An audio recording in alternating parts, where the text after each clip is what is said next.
উপাচার্যের পদত্যাগের এক দফা দাবিতে আমরণ অনশন করছেন খুলনা প্রকৌশল ও প্রযুক্তি বিশ্ববিদ্যালয়ের শিক্ষার্থীরা। এ নিয়ে আরও জানাতে খুলনা থেকে যুক্ত হয়েছেন সহকর্মী অভিজিৎ পাল। অভিজিৎ, শিক্ষকদের আলোচনার প্রস্তাব তো গ্রহণ করেননি শিক্ষার্থীরা, আমরণ অনশন কর্মসূচিতে গেছেন। এখন পরিস্থিতি কেমন দেখছেন? বান্ডেল থাকলে প্রতি সেনমানিতে টাকা বাঁচবে।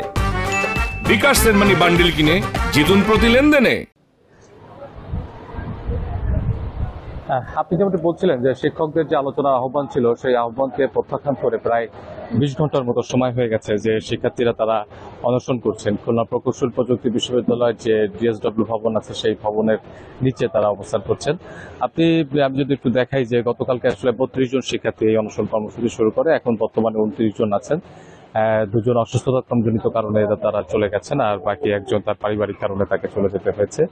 এখন অবশ্য আমরা যেটা দেখতে পাচ্ছি যে বিশ্ববিদ্যালয়ের যে চিকিৎসক আছেন তিনি এখানে এসেছেন এবং তিনি এই ছাত্রদের শারীরিক অবস্থা তিনি পরীক্ষা করছেন।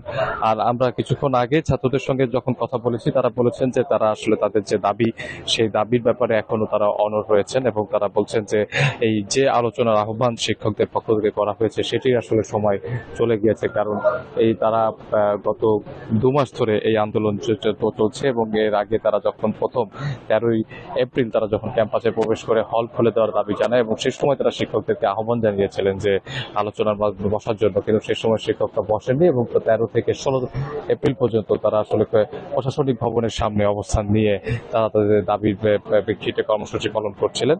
এবং তারপরে 16 এপ্রিল তারা হলের তালা ভেঙে হলে প্রবেশ করেন এবং তারা দাবি করছেন যে হলে তারা ছিলেন কিন্তু হলে পানি এবং যে নেট ছিল সেই নেটগুলো বন্ধ করে রাখা হয়েছিল, এটি তারা অভিযোগ করেছেন। তবে শিক্ষকদের পক্ষ থেকে আমরা যখনই ছাত্রদের এই আন্দোলন নিয়ে শিক্ষকদের সঙ্গে বা প্রশাসনের সঙ্গে কথা বলেছি, তারা সবসময় আমাদেরকে বলেছেন যে তারা ছাত্রদের সঙ্গে আলোচনার মাধ্যমে যাতে এটি সমাধান করা যায় সেই বিষয়টিকে তারা বারবার তুলে আনার চেষ্টা করছেন।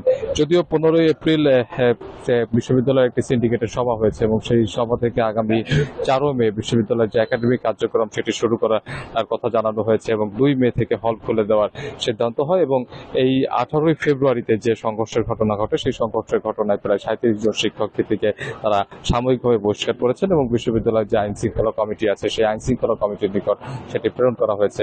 কিন্তু যেটি দেখা গিয়েছে যে সিন্ডিকেটের সেই সিদ্ধান্তকে প্রত্যাখ্যান করেই পরের দিন 16 এপ্রিল আসলে ছাত্ররা তারা হলে তালা ভেঙে হলে প্রবেশ করেন এবং এক দফা দাবিতে তারা গ্রাফিতি অঙ্কন এবং বিশ্ববিদ্যালয়ের উপাচার্যের যে প্রতীকী চেয়ার, সেই প্রতীকী চেয়ারে অগ্নিসংযোগ সহ নানা ধরনের কর্মসূচি তারা পালন করেন এবং সর্বশেষ তারা তাদের এই আমরণ অনশন কর্মসূচি ঘোষণা করেন এবং গতকাল বিকাল 4টা থেকে মূলত তারা এই অনশন কর্মসূচি শুরু করেছেন এবং 32 জন স্টুডেন্ট তারা এটি শুরু করেন। এখন 29 জন স্টুডেন্ট এখানে অবস্থান আছে। আপনি দেখতে পাচ্ছেন যে বিশ্ববিদ্যালয়ের যিনি চিকিৎসক আছেন তিনি ছাত্রদের শারীরিক অবস্থা এখন পরীক্ষা করছেন এবং আমরা সকাল থেকেই দেখতে পাচ্ছি যে এখানে ছাত্ররা অবস্থান করছেন। তবে এখন পর্যন্ত প্রশাসনের পক্ষ থেকে যেটা জানানো হয়েছে যে সকালবেলা ডিএসডব্লিউ এখানে এসেছিলেন এবং তিনি ছাত্রদের সঙ্গে নিয়ে কথা বলে গেছেন এবং তাদেরকে আবারও আলোচনায় বসার আহ্বান জানিয়েছেন এবং পাশাপাশি গতকালকেও সে শিক্ষকরা তারা উপস্থিত ছিলেন, তারা তাদেরকে আলোচনায় বসার জন্য আহ্বান জানান, কিন্তু সেই আহ্বানকে প্রত্যাখ্যান করেই ছাত্ররা তাদের এক দফা দাবিতে